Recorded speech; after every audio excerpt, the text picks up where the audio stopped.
Welcome to today's episode. I'm Nancy and we're joined by Sian Palmieri, a passionate advocate for mental health awareness, particularly among older adults.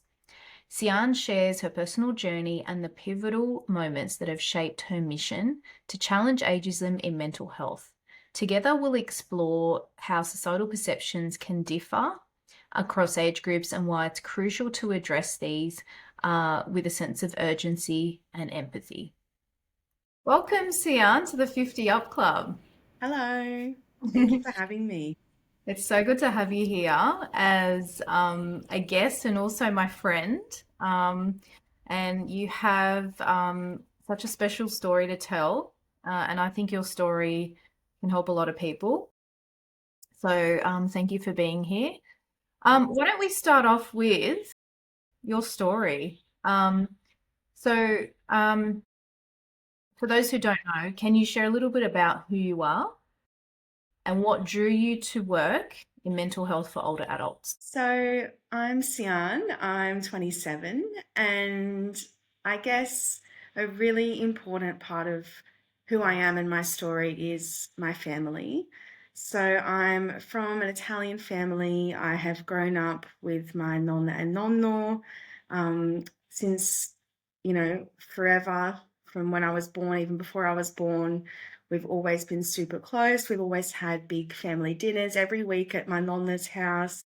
My nonna and nonno essentially, I guess, raised me through my childhood, always picking me up from school, staying at their house in the holidays, just really big parts of mine and all my siblings' lives. Throughout school, I guess I didn't have the greatest time. I always struggled a little bit with my mental health. I was bullied at school, and that definitely impacted, how I was feeling in my teenage years. I struggled a lot mentally, but it definitely, I guess, made me quite empathetic. And I guess I became a little bit of a therapist to all of my friends, and I was always the go-to, if anyone was ever struggling, go and talk to Sian, or, I was always taking people to teachers to talk to them about what was going on for them. So I was always that person. And I definitely knew from a young age that helping people is something I wanted to do for the rest of my life. I wanted to do that in my work. I think it's what I was, put on this earth to do.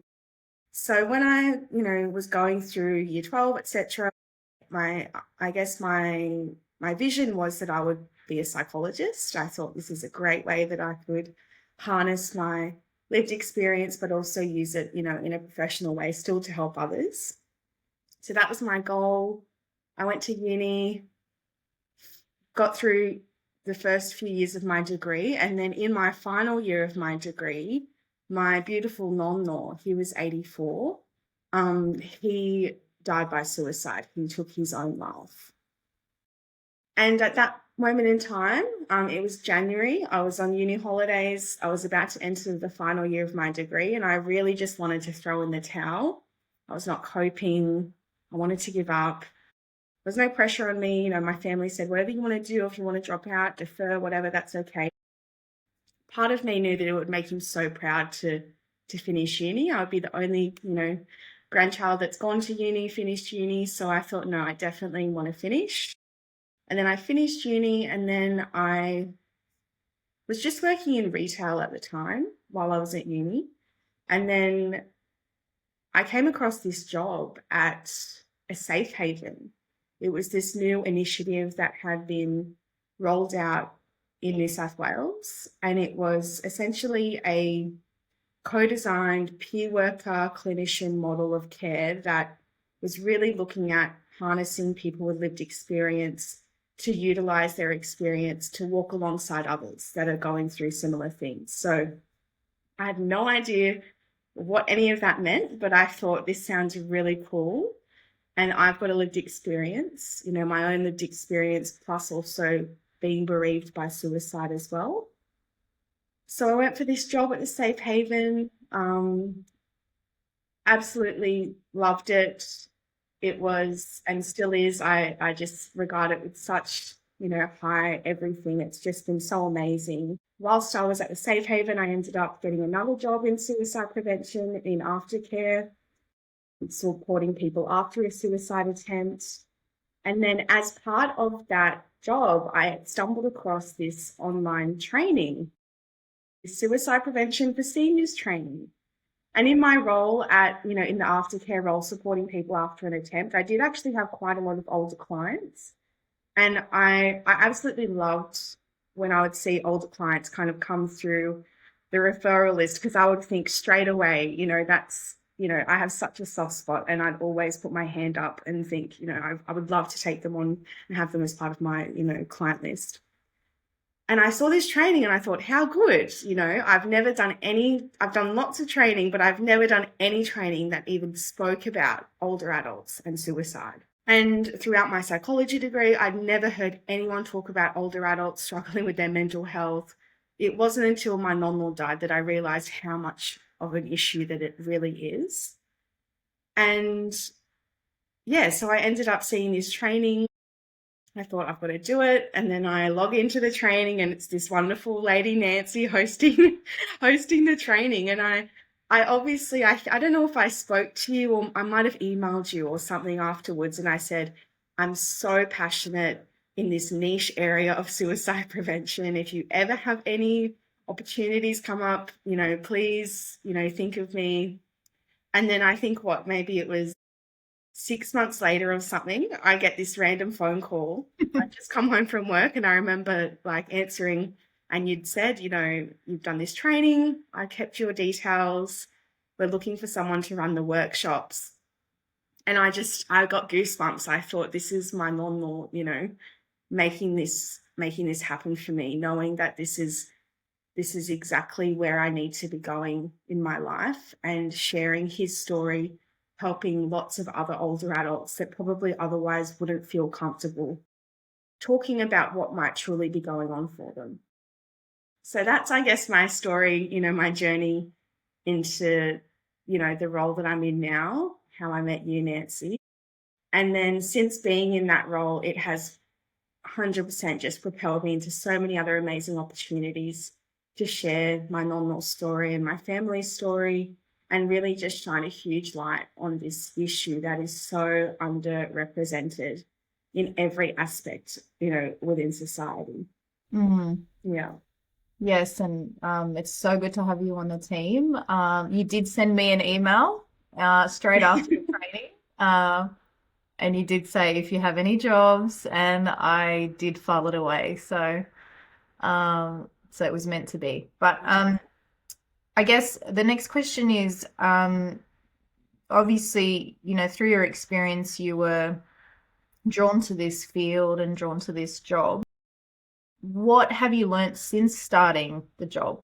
Because you've dived into, it was generally suicide prevention, then you dived into suicide prevention for older adults. So do you want to talk a bit about that, and what you learnt, and yeah, how that can help people? So I think suicide prevention is, not everyone's cut out, I think, to work in this space. It takes a lot from you, but it's also probably one of the most rewarding, lines of work you could work in. And whilst they're all, I guess, based around suicide, all the roles that I've had have been so completely different. The Safe Haven role, I think, was an amazing way for me to be introduced to working in this space. I was in such a small, close-knit team. We were so supportive of each other. I still talk to so many of the people that I, worked with at that point in time. And I guess in that role, it was amazing because the drop-in centre, the Safe Haven, there was no appointments. People that are going there because they want to be there. They're rocking up. Them walking in that door is them showing that, they're seeking help. So I think that was great in the way that no one was ever forced to be there or made to go or go to this appointment. You just knew that everyone walking through that door wanted to be supported, whether that was, talking or not even talking, just being in a space with other people, but just feeling safe. So I think that was great because it also took so much pressure away from me thinking, oh my goodness, what do I do?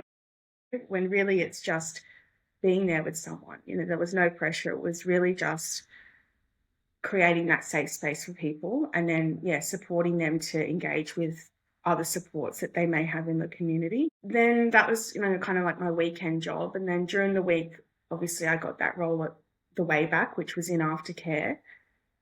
Again, very different.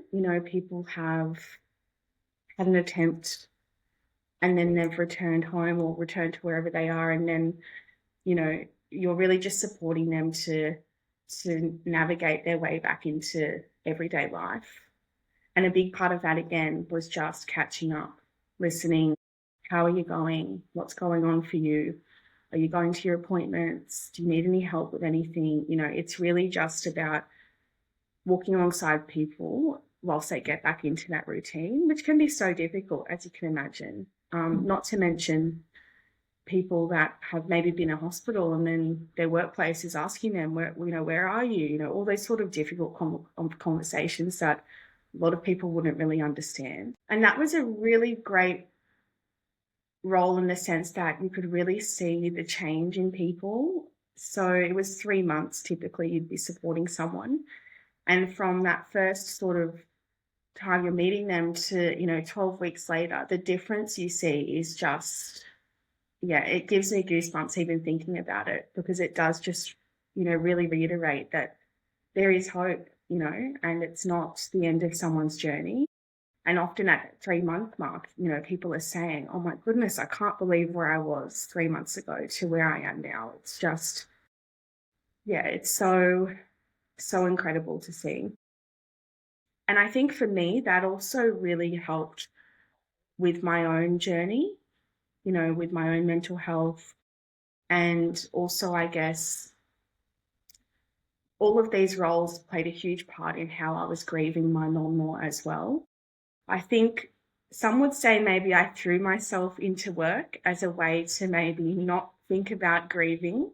But for me, I found it so therapeutic to know that I was able to make a difference to people that were feeling a similar way and support them to, find a different path than the path my non-law chose to take. So I think that was huge in helping me navigate my journey through grief.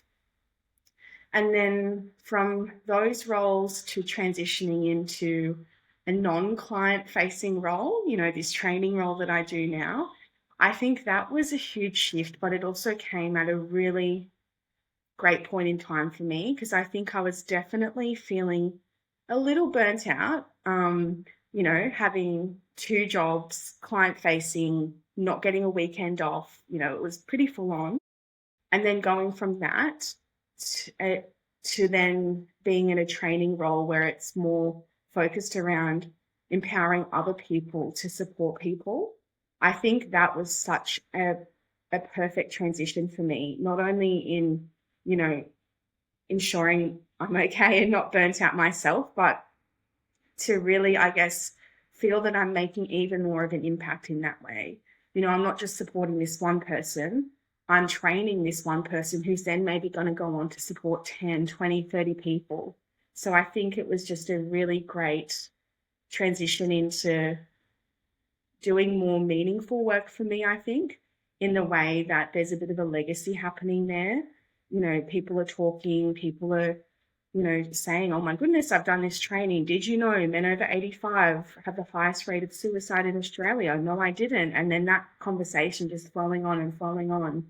I think it's such a great way that I've been able to, I guess, start these conversations that otherwise may not have been had. And obviously with my interactions with people, kind of face to face, my clients that I would used to have, of course I'm sharing my lived experience and whatnot, but it wasn't really unless it was, an older client that I would really be able to make that connection and have that kind of understanding of the gravity of, this huge overlooked issue. Whereas now I feel like I'm talking about it all day, every day. And I just know that other people are also continuing the conversation as well. Yeah. Going on to older people, if you don't mind sharing a bit about your story, were there any signs with your nonna when around the time where the suicide happened?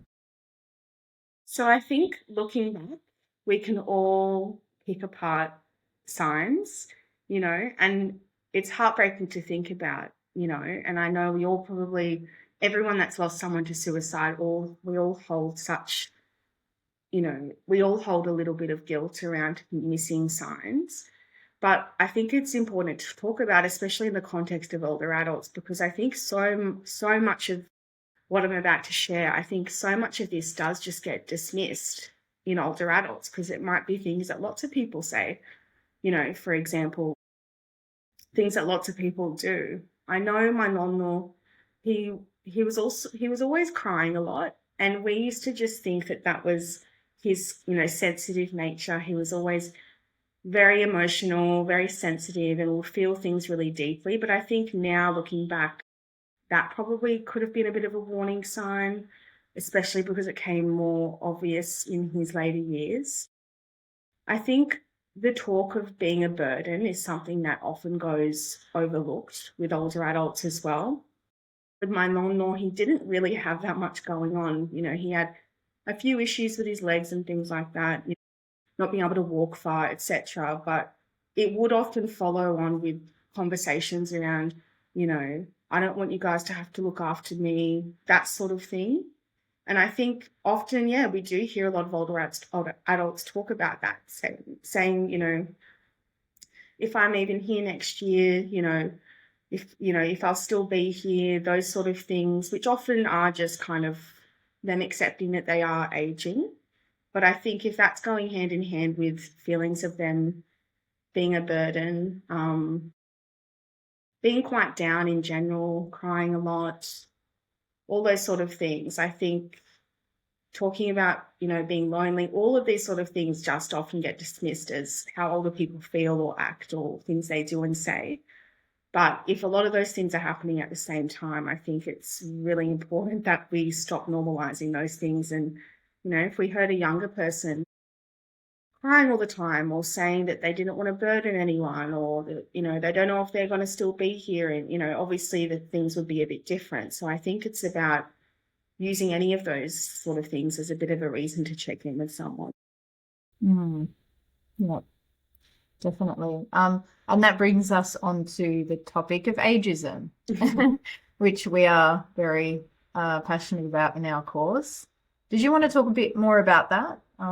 Definitely. So again, as I said, when I studied, when I was, you know, learning about my own mental health, etc., I never really heard anyone ever talk about older adults. I never knew that older adults killed themselves. It's just not something that I knew happened. I think I'd maybe heard about, older adults,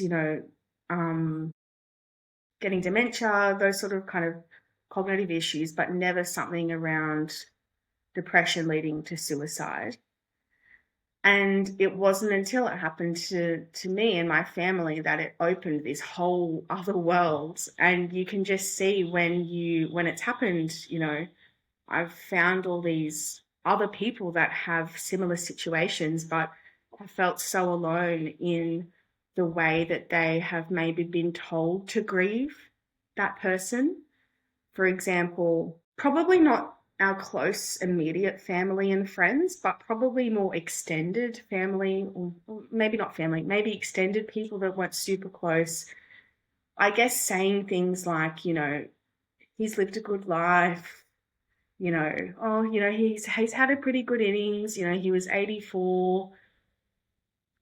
I had someone say to me at a conference once, a work conference, oh, but he did it on his own terms. And it's just like, no, Mm, that's not okay. He ended his life on his own.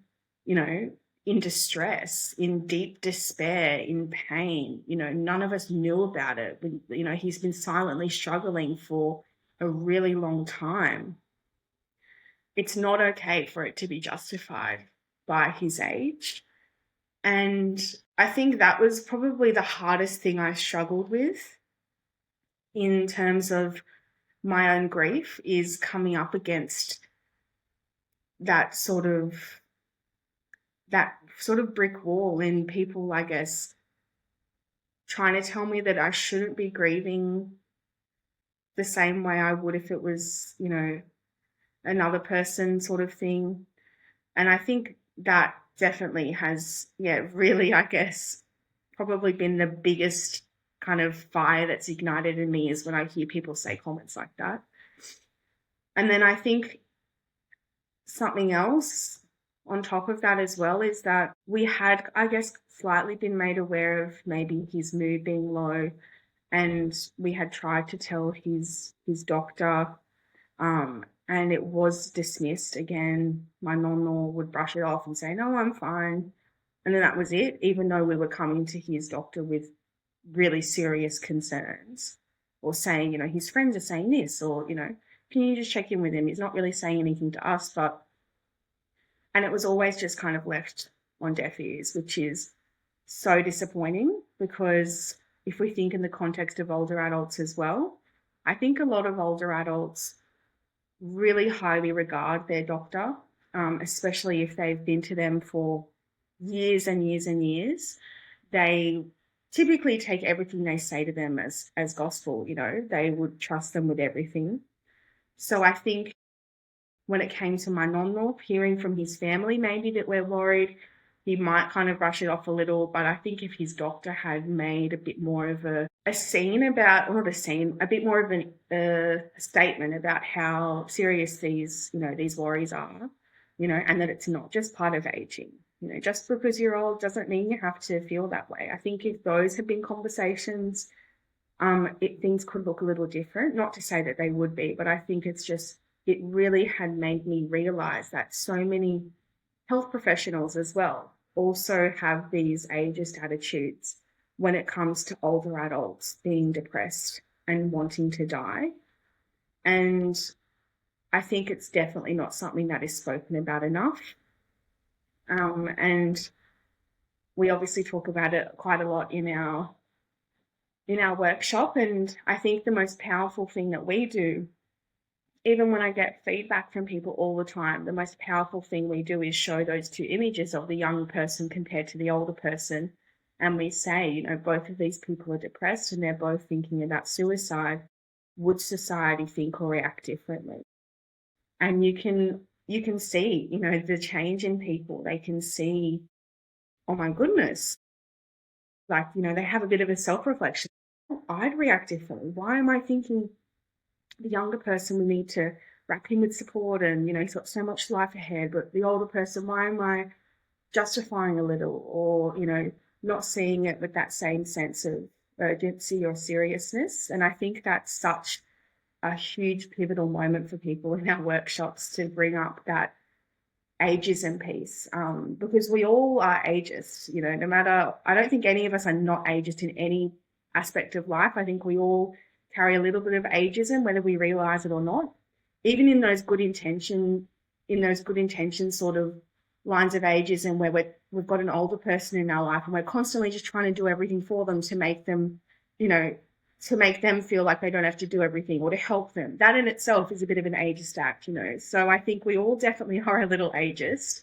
But in the context of suicide, I'm so glad that we have been able to shine a light on this issue, because we've trained so many people now, and hopefully those people have told people and told people. And I think our platform has really shaken it up a little bit. And we're definitely challenging those traditional ideas around, yeah, just getting depressed and old and dying, and all of that being the norm, rather than people seeing old age as something wonderful, you know, and beautiful, and empowering them to live their final years of their life in the best way that they can. Mm. Yeah. Okay, so if someone has concerns that someone that they love is feeling sad, and it seems out of the ordinary, or it seems like it's you know getting worse, or what can they do? Maybe they're saying some things along the lines of, I feel like I'm a burden, or um, there's nothing good in my life. I've had enough. They might be feeling sad about death of a spouse. They might be saying, I also want to go and be with my spouse. Yeah. What can people do? The best thing that we can do is be there and listen and hear what they're saying and not have them feel any shame or negative feeling around what they've said, not acting with shock or saying things like, don't say that, don't say that in front of the grandkids, or don't say that in front of, XYZ, those sort of reactions, which is what we do see a lot, or don't say something silly like that. That is so, it just completely shuts down that conversation ever really being had in a safe sort of space.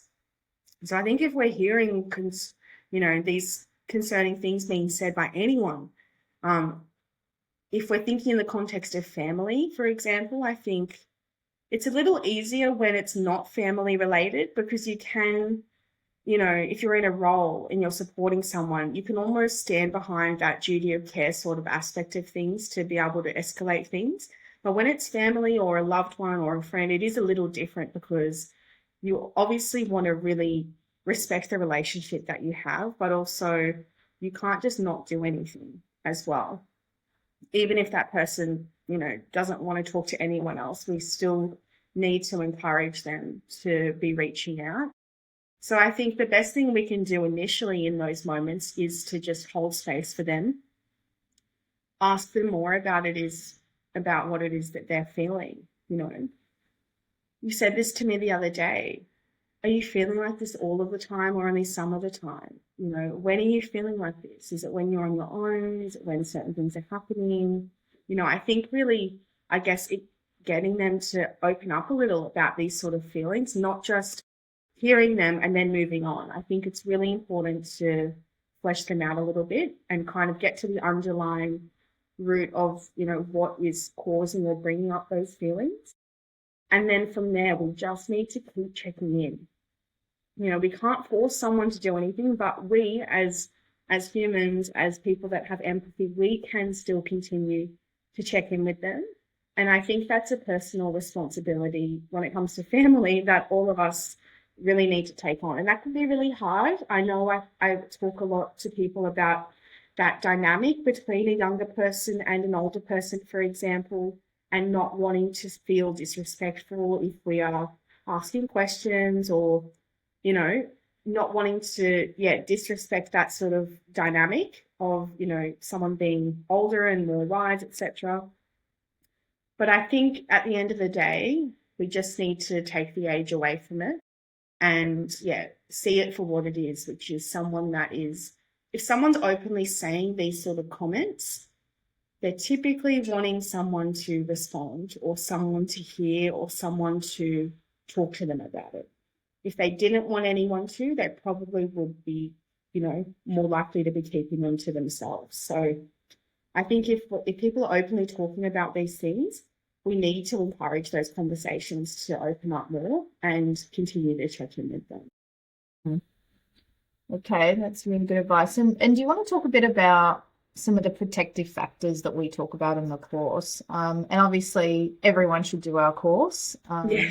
Anyone who's concerned about a family member, we offer this course for anyone. You don't have to be working in aged care or with older people. You can just be, if you're a concerned family member, you can do the course.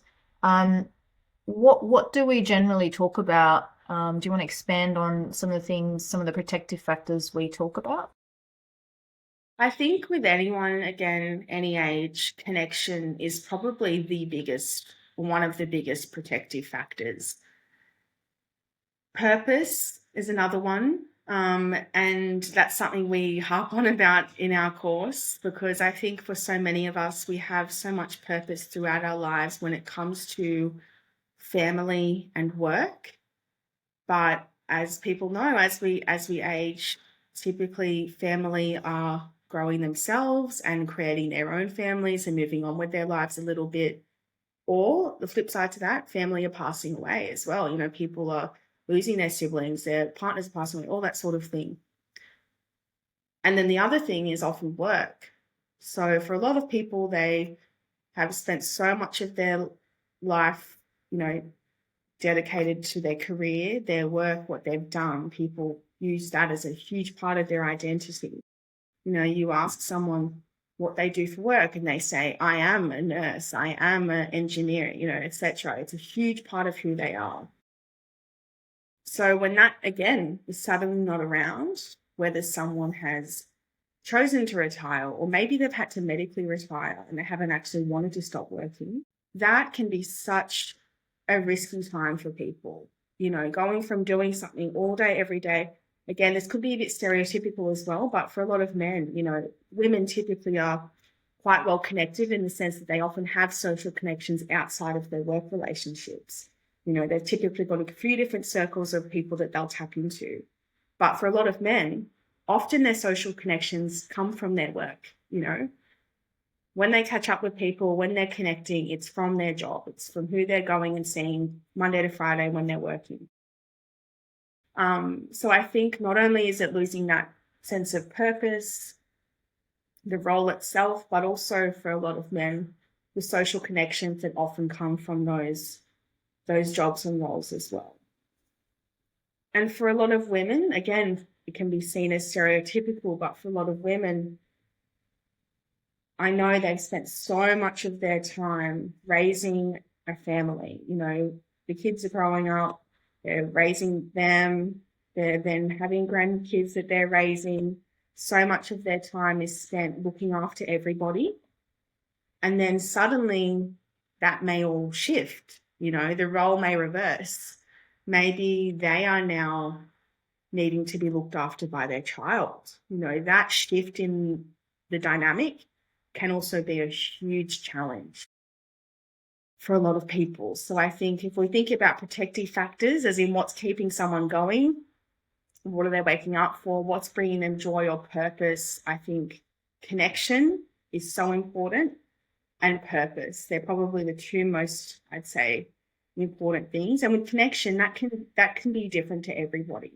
You know, connection could be family, connection could be social groups, connection could just be you know, you feeling connected to places. You know, people can be quite spiritual. Maybe they feel really connected when they're outside. Maybe they feel really connected, you know, in a place of worship, for example, if their spirituality is in that sense. So I think feeling connected, whether that's physically with people, having relationships, etc., or whether that's just them feeling connected in a different sense, I think that is also really, really important to a lot of people. Hmm. And what about when family members try to take over? Mm, What do you think about that? yeah. I mean, we could see that as a risk factor, definitely. So people, again, I think often with good intention, I think often family members do try and take over the reins a little bit to ease things on their older adult that they are looking after. But in doing that, it just really takes away someone's sense of agency. It can really just make them feel like they can't do anything for themselves, like they are a burden, you know. You know, I'm burdening these people. They have to do all these things for me. I can't do them myself.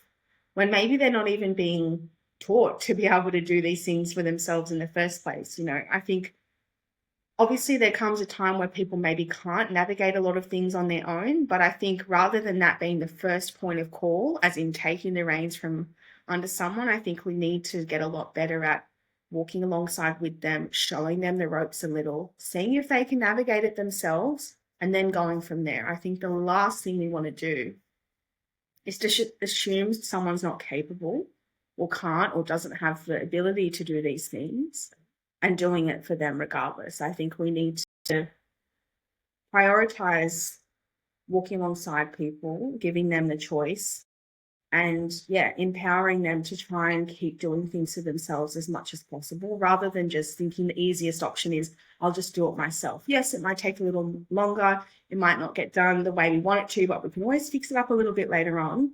But we need to, yeah, we need to get better at doing that. Mm. I know for me, my personal experience, when my grandmother was alive, and towards the older years, um, I would go over there and she'd want to get up and make a meal. And I'd say, no, no, no, you got to sit down and just tell me what to do. I'll do it. And she really just didn't want me to do it. And I would think, why? Like, doesn't she just want to sit down and relax and I'll do it for her? And I had no idea that Yeah, this is so meaningful for her to get up and to be able to still make a meal for her grandchild. And yeah, it's only till I was trained and started training people that that's the message that we give to people. It's let them be independent for as long as they can. Don't take over. yeah, You don't, you think you're doing them a favor, but actually you're not. um yeah, that's right. you're It's taking- completely disempowering often. Yeah. And I think I see that so much with my nonna, in the sense of I'm just so proud of her and I admire her strength so much, because she's nearly 90. She's 90 in April. And she, aside from, losing my nonna and dealing with everything that she had around his passing, I see her and I'm just in awe of her strength and who she is as a person, because we just got a lift put in, as you know, so she is not going anywhere. She is living in that huge 2-story house for as long as she can. She is cooking every day. She makes a feast every Friday. We stopped doing that for a few years, really. We stopped doing that when my nonna passed away. But she's doing that again. It just started being she'll cook pizza on a Friday, and now it's schnitzel, pizza, veggies, roast chicken. It's just a whole shebang again. And for example, Christmas is coming up. We're already planning what we're going to be cooking, and there's like 20 different dishes. She is just unstoppable. She's constantly in the garden. We live near like kind of a main strip of shops. She walks down there on her own with her walker, though, on her own at 90 on a hot day. She's just unbelievable. And I think it's just so inspiring to me, and I can't imagine her not doing any of those things. And I think it's a bit funny. Some of my family members get a bit frustrated with her when she's doing so much. We'll just be going over for 5 minutes, but then she'll want to cook this and that, and they get a bit frustrated with her and think, what are you doing, Nonna? Just chill out, just sit down. Because probably later on she will complain that she's, in a bit of pain, or, whatever it is. But, I'm always saying to them, just let her do it. Just let her do it. It makes her happy. This is her purpose. Watching her watch people eat her food and have joy and sit down and be taken care of, that is her thing. You get it, with, the ethnic women, this is what they're all about. Yeah, it's so incredible to see. And I think, yeah, I could not imagine it any other way. I think in the same sense as well, I think if we started doing that for my nonna, we started saying, no, like I think she would she'd give us a bit of a serve. She's pretty strong in that way. But yeah, for a lot of older adults, I think their family often have good intentions. But it literally goes the opposite direction to probably what they're wanting to happen. And Mm, then you've got the flip side of that, where you've also got the people that don't have great intentions as well, mm. and abuse older adults. Yeah. Yeah. Yeah, that is so sad. But your nonna is so lucky to have you because you understand it all, and you're her advocate. And Yeah. although family, they want the best for her, but you know exactly what she needs, which is great. Yeah. So what are your plans now? So you're only in your 20s. You've got so many years ahead of you, and you're already doing a role that you love. So Yeah. you've just recently won Mental Health Advocate of the Year. I um, know. which is amazing. And this role, as you said, you're able to be an advocate, you're able to, you've got a platform where, and your platform is growing, where you're able to talk about things like ageism and mental health for older people and, you know, bring this issue to light. So what are your plans? Do you have you might have not thought of anything, but is there anything you'd like to share? Yes, I am in my 20s. It's crazy to me. I feel like, yeah, I have so many pinch me moments and it makes me emotional even thinking about it. But I just feel so grateful to have landed in the position that I have.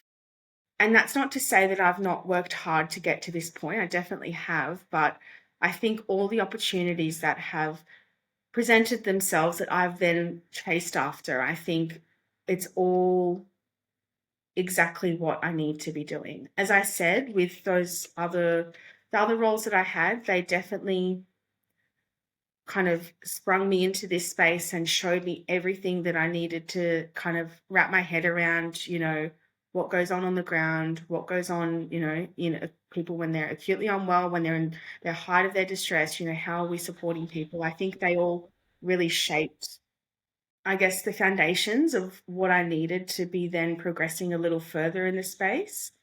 But for me, I think I can never see myself not doing anything specifically around older adults. I can't see myself just reverting back to working in kind of general suicide prevention. I can't see myself reverting back to just general mental health. Like, it has to be with older adults. A lot of people ask me around aged care. And for me personally, I wouldn't say that's something I'm super passionate about, in the sense that my non-law didn't live in aged care. Like, he was living at home, he was quite independent. So I don't know a whole lot about the aged care space, even though I know that has so much catching up to do with all of this. So I think for me, what I am most passionate about, what I'm finding I'm most passionate about now, is this ageism piece, but more in the context of sort of government and decisions and policies and things like that. So I think if I was to see myself moving elsewhere out of kind of training and advocacy, it would probably more in the sense of being able to share my lived experience to, I guess, inform decision making, to shine a different light on things within government, really just, I guess, unpack the sort of ageism that may be there with a lot of these decisions that are being made. So I think that's probably the only other kind of avenue I could see myself moving into, because I am so happy. And I say this to you all the time. I'm so happy in this role. Yeah, I love, it's not work. It does not feel like work to me. I love what I do. I love our team. I love everything we do. I love the name we have made for ourselves as well. Like, we're the only ones that do it. It's just us. And every time I meet people, I'm like, yeah, like it was a 4-man, now it's a 3-man band. It's just us. And they're like, what? Because it's got such huge reach and it's so highly regarded within the space as well. And I think we're just doing such incredible work. And yeah, if I could do this forever, I definitely would. But if I had to delve elsewhere, I think that's probably the only sort of avenue I could see myself moving down, where it would still feel really personal to me. Mm. It sounds really logical and I think needed as well. Yeah. So, yeah, definitely. Well, is there anything else that you'd like to share before we wrap up? Talk forever. You know what I'm like. I guess for anyone that's listening, just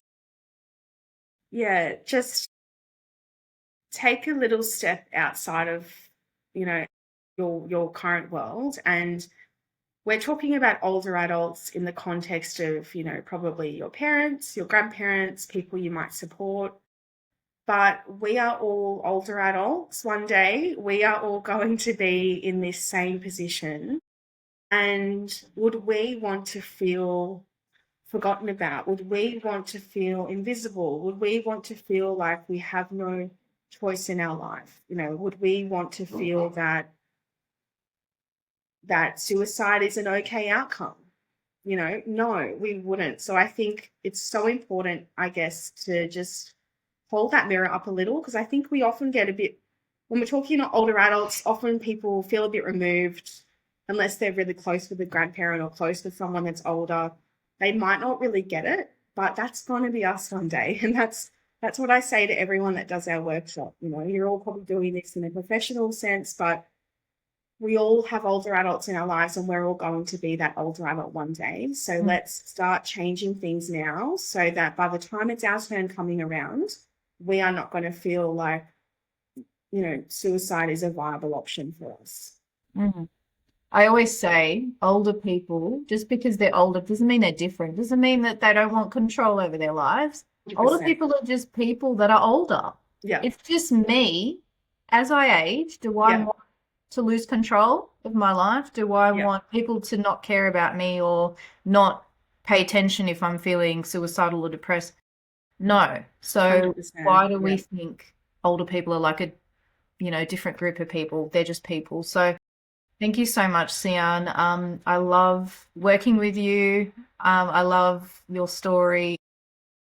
You've turned a sad event into a life with purpose and impact. And so, yeah, I'm so proud of you, and so grateful that you came on this podcast. Of course. Yeah, Thank all you for having me and always supporting me and being my biggest fan. And yeah, I would not be where I am today if it wasn't for you keeping my details from that email.